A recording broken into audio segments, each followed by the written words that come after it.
House of Seven Gables is a famous timber frame mansion in Salem, Mass. This mansion was built by John Turner in 1668 and stayed in his family for 3 generations. It is the oldest surviving timber frame mansion in continental North America, which has 17 rooms and over 8,000 square feet. This mansion now serves as a non-profit museum, as well as an active settlement, and also has programs for children. This mansion is famous for a book written about it called The House of Seven Gables, which is written by Nathaniel Hawthorne. There are many important people that were associated with this mansion, whether it was the building, maintaining, or just general association. The first was John Turner, or the Turner family. John Turner built this mansion in 1668 and stayed in his family for 3 generations. Turner was a sea captain and a merchant and had built the house to be a home for his family. Turner had made his fortune in the East Indies trade. He bought property from Ann Moore, and the original house was beyond fixing up, so he tore it down except for the cellar and fireplace. After a ton of labor and additions to the home, Turner had made it into a mansion. Turner died at sea, leaving his mansion to his widow, who later married to Charles Redford. Mrs. Redford later died, as well as Charles Redford, who then left the house to the Turner's children. The house was later sold to Samuel Ingersoll. After Samuel Ingersoll bought the mansion in the 1800s, he died at sea. He left the mansion to his daughter Susanna, who was the second cousin of Nathaniel Hawthorne. She spent the rest of her life in the mansion and then died in 1858.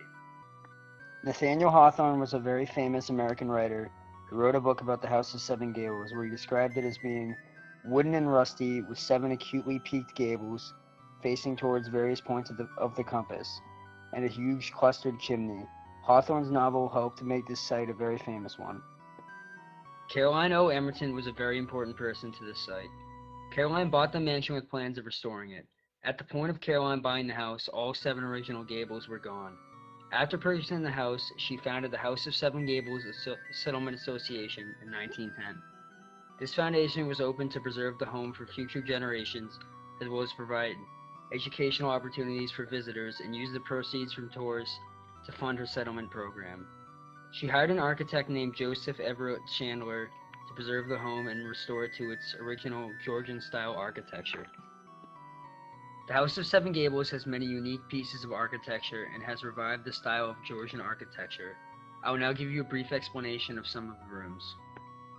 The kitchen is the oldest portion of the house, which dates back to 1668 and features low ceilings for an efficient way to heat and shows colonial revivalism through the herringbone brick design.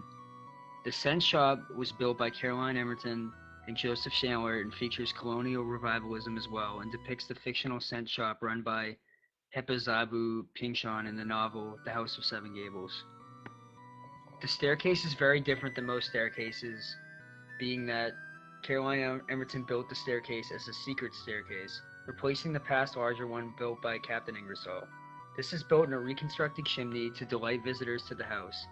This was never part of the original house. The attic is one of the oldest domestic spaces in America. It is built with modern English technology, including a wattle and dub. The Great Chamber was the last addition added before 1676. The ceilings are higher in this room, showing that the Turners aren't worried about the expense of heating the house. When the room was Georgianized, the paneling was added, as well as the windows were enlarged. The parlor is also part of the L added before 1676. Under the paneling is the same post-medieval framing you will see upstairs in the mansion. The green color in the woodwork is called verdigris. John Turner II painted the room this color when he Georgianized it, thus making it the height of fashion in the 1700s. Authentic reproduction wallpaper from the Whipple House in Ipswich is present in this room. This reiterates the fact that the house is here today because of Hawthorne's famous novel and Caroline Emerton's vision. The bigger picture behind this house is that it put Salem on the map.